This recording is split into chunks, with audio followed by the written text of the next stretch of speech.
আজকে বিশ্ব মা দিবস। যে যার মাকে উইশ করতেছে, যে যার মাকে নিয়ে মার পাশে দাঁড়িয়ে ছবি তুলে ফেসবুকে পোস্ট করতেছে। এটা দেখে সত্যি খুব ভালো লাগলো যে দেশে এখনো মাতৃত্ববোধ আছে। যার মা নেই সে কিভাবে এটা পোস্ট করবে এবং তার এই অনুভূতি সে কিভাবে ব্যক্ত করবে? এটা আসলে ব্যক্ত করা বা প্রকাশ করার ভাষা আমার জানা নাই। আমিও আমার মাকে পৃথিবীর সবথেকে বেশি ভালোবাসি। কিন্তু দুর্ভাগ্য যে মার পাশে দাঁড়িয়ে ছবি তুলবো, সেই সৌভাগ্য আমার নাই। যার জন্য মার পাশে দাঁড়িয়ে ছবি তুলতে না পেরে মা যেখানে আছে সেখানে ভালো থাকুক। বাবা যেখানে আছে সেখানে ভালো থাকুক। এটাই সৃষ্টিকর্তার কাছে প্রার্থনা করি।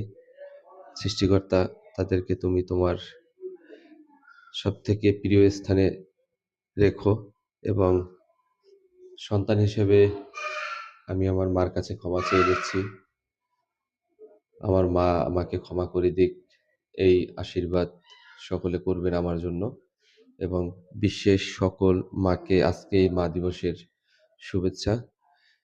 আপনিও আপনার মাকে থাকা অবস্থায় যত্ন করেন, থাকা অবস্থায় তাকে ভালোবাসেন, এটা তার কাছে প্রকাশ করেন। সত্যি জীবনটা অনেক সুন্দর হবে। অনুভূতিটা আজকে আমারটা হয়তোবা আপনাকে বুঝাইতে পারলাম না বা এটা বুঝানোর অনুভূতিও না। সবাই ভালো থাকবেন এবং পৃথিবীর সকল মা সুখী হোক, সকল মাই আ শান্তিতে থাকুক এই কামনা।